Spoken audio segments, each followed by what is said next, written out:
Il est déjà là, le docteur Ivan Ilunga. Il nous a fait cet honneur de venir vite au pied levé pour justement boucler très bonnement cette émission qui est directe.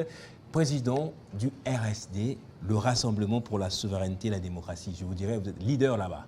Bonsoir, bienvenue à vous. Merci Gaëtan. Je tiens vraiment à dire que ça fait longtemps que je ne suis plus passé sur le petit écran de Télé 50, mais c'est toujours un plaisir. Bon, c'est quelques méandres. Vous savez que nous venons des élections. Il fallait d'abord s'y refaire. Ça vous épuise un peu, hein? Évidemment, nous avions été épuisés. Et surtout que vous le savez, nous sommes en train d'attendre un certain nombre des résultats qui en découlent. Il y a beaucoup de candidats qui attendent qu'on puisse peut-être sauver les recours au niveau de la Cour constitutionnelle. Il y a d'autres qui attendent la sortie du gouvernement. Il y a d'autres. Et donc, nous sommes dans tout ça. Ce qui fait que nous ne puissions pas être... sinon, nous sommes là pour commenter l'actualité du jour. Alors, j'aimerais bien savoir comment se porte le parti politique après les élections. Il n'y a pas eu des petites guéguerres à l'intérieur. Le bateau tient bon. Hein. Non, il faut dire qu'après, surtout que nous régorgeons la très grande majorité des non-élus. Ah bon? Notre parti a, je peux dire, excellé en termes de non-élus parce que même moi-même, le président de ce parti... Excellé dans le mal. Non, je vais vous expliquer. Même moi-même, le président n'a pas été proclamé élu. Mais il y a une nuance que vous devez savoir sur l'apport des non-élus dans les législations en cours. Avec ce système d'élection à système proportionnel, les systèmes de listes, système des seuils, ne pensez pas que seuls les élus doivent, par exemple, jouer les jeux et oublier les non-élus.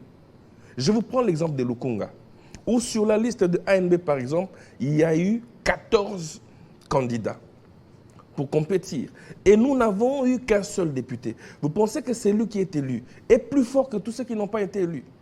Ou bien c'est deux, trois petites choses qui interviennent. Donc je pense que nous ne sommes pas, je dirais, en déconfiture ou encore fatigués. Mais nous avons dit merci à la population congolaise parce que nous avons apporté de l'eau au moulin. C'est quoi le moulin? Le moulin, c'est la grande majorité de l'Union sacrée.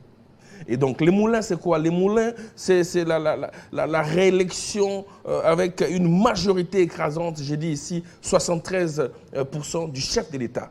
À cela, nous avons mis notre main dans la pâte. Et donc, nous estimons avoir droit au chapitre et nous ne sommes pas, je dirais, le RST n'est pas en déconfiture. Nous continuons. Vous ne tirerez profit de rien en réalité, parce que ce n'est pas vous qui allez légiférer, ce n'est pas vous qui allez toucher les rémunérations, les 33 000 $, le supposé en tout cas, ou le fameux dont tout le monde parle. Non, ça va peut-être vous étonner. Oui.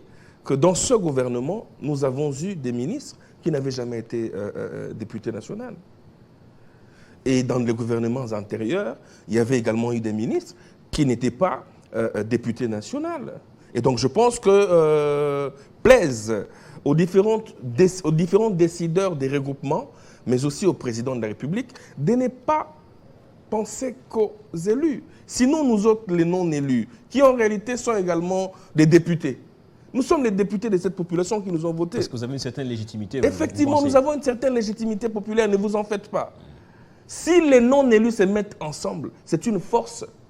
Pour l'opposition Non, je ne dis pas que pour l'opposition. C'est une force de plus aux côtés du chef de l'État. Dès lors que nous sommes avec lui. Et donc, je ne suis pas de ceux qui pensent que, ben voilà, vous n'avez rien eu, vous n'allez pas légiférer. Non, nous contribuons au jeu politique. Le jeu politique, cher Gaëtan, n'est pas seulement au niveau de l'Assemblée nationale, mais il y a aussi la question extra-parlementaire. Rares sont les députés qui viennent aujourd'hui alimenter les débats dans les petits écrans. Mais ce que nous faisons aujourd'hui oriente un tant soit peu la vie publique. Et donc, je pense que nous allons, certes, ne pas légiférer au niveau de l'Assemblée nationale, mais nous allons influencer les débats politiques en République démocratique du Congo. Pour la simple et bonne raison, d'ailleurs, un exemple patent. L'actuel chef de l'État, le président de la République, Félix-Antoine Tshisekedi, n'avait pas pris part aux élections de 2011, n'avait pas, n'est-ce pas, accepté d'intégrer l'Assemblée nationale, mais il était un acteur majeur dans la vie politique de notre pays. Ne sous-estimez pas les non-élus. Mais c'est ça justement, dans l'opposition, voilà. Non, mais... Ivan Kassongo, il nous reste pas beaucoup de temps. Il y a quelqu'un qui vous suit en ce moment, Christopher Ochokoum, qui vous fait des salutations. Merci, il va présenter le journal tout à l'heure. Alors, vous avez sorti une liste des critères à considérer absolument dans la formation du prochain gouvernement. ou plus précisément dans le choix du Premier ministre. Très bien. Alors, on va les énumérer les uns après les autres, les points justement. Je ne sais pas si les temps qui nous restent là, je ne sais pas si on pourra le terminer. On va commencer au début. J'aimerais savoir d'où vous est venue cette idée-là d'abord. Ouais. Alors, je me suis rendu compte que depuis que nous avons eu comme Premier ministre Patrice Emery Lumumba, il y a eu un grand fossé en termes de leadership entre lui et ses successeurs. Il suffit de comparer l'action politique, le leadership, le management de Patrice Emery Lumumba, il n'y a pas à comparer.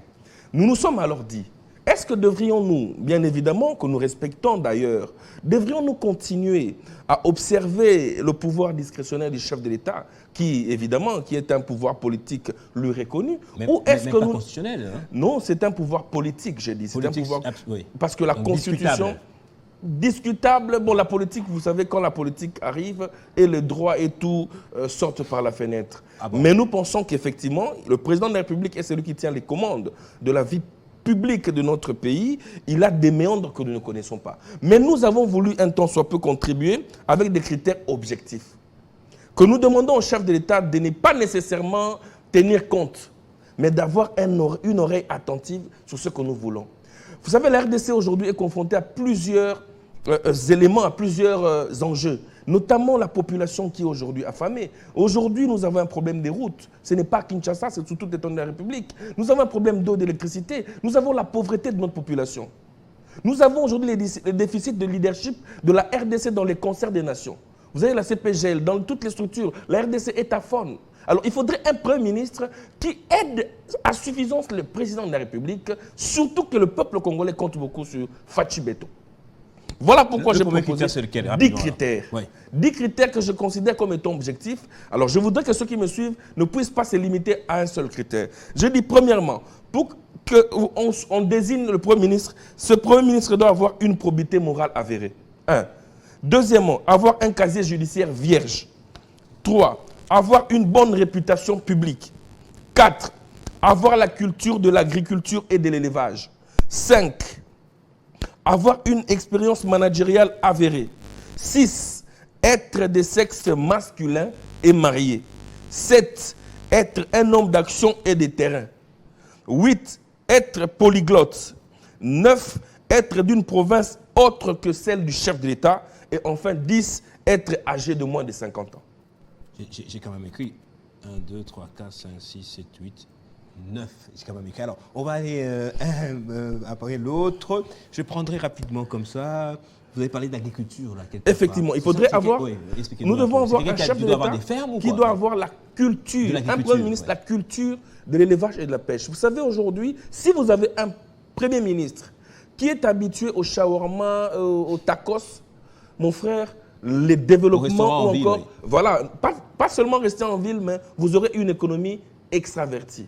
Par contre, si vous avez un chef d'État qui, dans sa propre résidence, a la culture d'avoir de l'élevage, où ses enfants savent comment nourrir ne fût-ce que les poules, je pense que ce chef de l'État, une fois élu, voudrait par contre aller cultiver des plus. Vous avez aujourd'hui des premiers ministres qui, lorsqu'ils sont en vacances, ils sont, je ne sais pas moi, à Paris, à Bruxelles. Mais quand est-ce qu'ils vont cultiver les sols? On parle aujourd'hui de la révolution du sol sur le sous-sol. Comment est-ce qu'on doit penser à cela? Je pense qu'il faudrait commencer par les petites choses. Si les premiers ministres et ces ministres, tous ont la culture de l'élevage et de l'agriculture, mon cher ami, au bout d'1 mois, nous aurons sur le marché de la liberté, sur les Andos de Kinshasa, nous aurons des poules, nous aurons des matembele, nous aurons à nourrir notre peuple de manière autonome. Vous avez parlé des probités morales avérées, mais également d'une réputation. Là, ce sont des critères bonne réputation. Tout à fait subjectifs. Donc, comment on fait pour les évaluer? À la fois la probité et les réputations. Vous savez, la réputation publique, il suffit de poser la question sur la gestion antérieure. Aujourd'hui, Ivan Ilunga est président d'un parti. Essayez de faire un sondage. Est-ce que si on fait de Ivan Ilunga Premier ministre, les Wewa ne vont-ils pas crier? Il a quelle réputation? A-t-il l'habitude de se battre dans les rues? A-t-il l'habitude de se comporter dignement dans la société? C'est ça la réputation publique. Alors, qui vient en témoigner, en fait? Non, non, celui qui vient en témoigner, c'est d'abord la société. Quand vous êtes Premier ministre, vous n'êtes pas Premier ministre de vous et de votre famille. Vous êtes Premier ministre d'une communauté, vous êtes Premier ministre d'un pays. Et donc, on doit vous évaluer en termes de votre opinion publique. Ici, lorsqu'on parle de probité morale, mais c'est les critères et des critères. Vous ne pouvez pas avoir de Premier ministre immoral. Le Premier ministre... Ça reste subjectif, s'il n'est pas condamné. Il ne s'agit pas de la subjectivité. Vous avez parlé du casier judiciaire. Là, c'est quand vous avez été condamné ou inculpé quelque part. Ça se comprend, c'est tout à fait objectif. Mais quelqu'un qui la probité morale, la réputation... Quelqu'un qui a été, par exemple, dans sa gestion antérieure, lorsqu'il était, par exemple, patron de Télé 50, avait été fait tel abus et qu'il avait été arrêté à Makala. Je pense qu'une telle personne ne doit pas être Premier ministre. Ça, c'est à mon avis. Il faudrait qu'une personne... Arrêté et puis laver. Non, je dis laver ou pas, lorsque le casier judiciaire est correct, il faut aller à la réputation publique. Okay. Il faut aller au sens du management. Lorsqu'il était ministre dans un secteur, qu'est-ce qu'il a fait des agents de ces secteurs? Qu'est-ce qu'il a fait de l'économie de ces secteurs? Je pense qu'il faudrait prendre les 10 critères comme un tout. Mais ce que je voudrais personnellement quand même vous mettre dans la bouche, c'est le 6e critère qui fait mouche, qui fait mal. C'est sur le sexe féminin. Justement, je voulais en arriver. J'ai eu pas mal de... Sur ce critère que j'estime subjectif, la probité ainsi que la réputation, c'est vrai que j'avais posé une question trop posée. Quand je prends quelqu'un comme Matata Ponyo qui a des ennuis judiciaires, jusque-là jamais condamné, est-ce qu'on va le mettre dans quelle catégorie en ce qui concerne la probité? Je sais que vous n'êtes pas obligé de répondre à cette question. Je soumets à la population congolaise tous les noms que vous avez. Vous m'avez cité le nom de Matata Ponyo. Si ça ne dépendait que de moi, si ça ne dépendait que de moi, je demanderais au chef de l'État de prendre le nom de la personne et de faire subir les 10 critères. Il passe à travers tous les filtres là. Si la personne ne répond pas aux 10 critères, Ivan Ilunga n'est pas venu ici pour faire plaisir à un individu ou à une personne. Être Premier ministre, c'est un honneur pour la République. Et donc, il faudrait serrer les taux afin que nous puissions avoir le meilleur des meilleurs. Et donc, moi, je suis pour que celui qui viendra comme Premier ministre soit, c'est-à-dire lavé, insoupçonnable. Quelqu'un qui répond au chef de l'État, qui répond à la nation et qui a des ambitions. Parce que si vous avez des non-ambitieux à la tête du gouvernement, vous verrez que la personne viendra se servir sa famille, et le peuple en échange n'aura rien. Et donc, dans le 6e critère, comme je disais sur le sexe féminin, j'ai reçu beaucoup d'attaques des associations. Vous êtes misogyne. Et effectivement, j'ai reçu beaucoup d'attaques dans ce sens. J'aimerais dire, je suis en train d'argumenter parce que c'était d'abord une lettre adressée au chef de l'État, mais que j'ai transformé en un article scientifique, que je vais me faire corriger par plusieurs professeurs. Je pense que j'ai argumenté dans ce sens, par exemple. Vous savez, de manière naturelle, nos mamans ont des sauts d'humeur. Il suffit de voir comment les mamans réagissent lorsqu'il faudrait, par exemple, gérer une question objectivement. Je pense que nos mamans, moi j'ai une autre proposition. Je voudrais bien que le chef de l'État pèse de son poids pour que nous puissions avoir les gouverneurs femmes. Tous les 26 provinces. Parce que, en les tant que gouverneurs, on a besoin de l'attention féminine. On a le temps. Mais en tant que Premier ministre, c'est vraiment un soldat, c'est vraiment un commando qui doit aller au front, qui doit... Vous savez que le chef d'État a donné 6 piliers et qu'il faudrait qu'il y ait une personne forte, tant en termes de leadership, en termes de management, en termes de disponibilité et en termes de loyauté. Voilà pourquoi nous avons proposé les 10 critères. Vous attirez les foudres des féministes en tout cas. Je sais, mais psychologiquement, l'homme et la femme sont identiques. J'ai reçu les appels de Mme Nathalie Kambala, que je salue d'ailleurs en passant. Mais quand on a une gouverneure de la Banque centrale, une dame, c'est aussi chaud être gouverneur. Vous savez, il ne faudrait pas dire... C'est pas une fonction de tout repos. Il ne faudrait pas placer nécessairement les sexes avant les... Aujourd'hui, nous avons une gouverneure de la Banque centrale. Ouais. Est-ce qu'elle peut aujourd'hui passer, par exemple, chez Gaëtan pour justifier son bilan? J'ai comparé la fonction de gouverneur d'une banque centrale et la fonction d'un Premier ministre. Non, gouverneur de la banque, je pense que ça va quand même parce que c'est plus ou moins léger. Ah bon? C'est une fonction administrative. Mais la fonction de Premier ministre, c'est une fonction de terrain. C'est une fonction de visibilité, de disponibilité au chef de l'État. Il suffisait que vous êtes sur les lits, excusez-moi à nos mamans, avec, parce que je promets également la famille comme étant unité de base. Moi, j'ai été Kizito-Anuarit, j'ai été dans le groupe K, j'ai été acolyte. Je sais ce que vaut la famille. Pour terminer, le masculin, ça veut dire quoi? C'est le sexe ou c'est l'attitude? D'abord, Sama Lukonde, pour vous, c'était le masculin, vraiment le Premier ministre? Je ne voudrais pas parler du Premier ministre Sama Lukonde. Il a eu son bilan. Et il a donné à ce pays ce qu'il a donné. Je ne suis pas ici venu. Je suis en train de parler du Premier ministre, du prochain Premier ministre. Je parle d'un sexe masculin et marié. Pourquoi? Parce que c'est lui qui est marié, a la maîtrise d'abord et avant tout de sa famille, avant de gérer toute la communauté. Sexe masculin, je dis ici, à la différence du sexe féminin. C'est-à-dire un homme. D'abord un homme. D'accord. Pas une femme. Physiologiquement. D'abord physiologiquement, voilà. Oui, merci oui. beaucoup, Ivan Kassongo. C'était intéressant. En tout cas, beaucoup de gens nous ont suivis, ils ont apprécié ces critères. Merci. Je les garde avec moi. Je verrai si le prochain Premier ministre va passer à la trappe ou pas. Merci. Bonne soirée à vous. Merci à vous aussi. Merci à vous également de nous avoir suivis. C'est la fin de Kin Direct. Restez avec nous, ne nous quittez pas. Le journal, c'est dans quelques instants avec Christopher Ochokou.